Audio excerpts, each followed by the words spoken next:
இந்த கிரீமியான chicken சாலட்ல 40 gram protein இருக்கு. இதை 10 நிமிஷத்துல எப்படி பண்ணலாம்னு சொல்றேன் வாங்க. இதுக்கு நம்ம 250 கிராம் சிக்கன் எடுத்துக்கிறோம். ½ டீஸ்பூன் பெப்பர், தேவையான அளவுக்கு சால்ட் போட்டு மிக்ஸ் பண்ணி மேரினேட் பண்ண விடுங்க.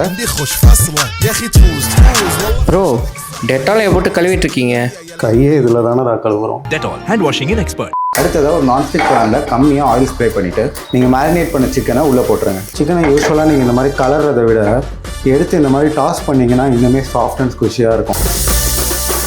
இது வந்து ஒரு ஃப்ரைட் ரைஸ்கார அண்ணா சொல்லி கொடுத்த ட்ரிக் எனக்கு. இந்த சிக்கனை கூலாக விட்டுட்டு ஒரு ஜாரில் 3 tablespoon Greek yogurt, ½ teaspoon black pepper, ½ teaspoon salt, 1 teaspoon garlic powder. சாஸ்க்கு ஆக்சுவலாக அரைக்கவே தேவையில்லை.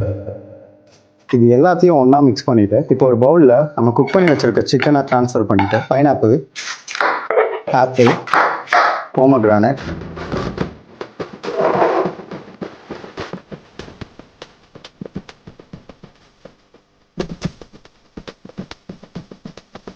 காரமாகவே சிக்கன் சாப்பிட்டு வெறுத்து போயிருந்தீங்கன்னா இது ஒரு வாட்டி ட்ரை பண்ணி பாருங்கள், நிச்சயமாக விட மாட்டீங்க.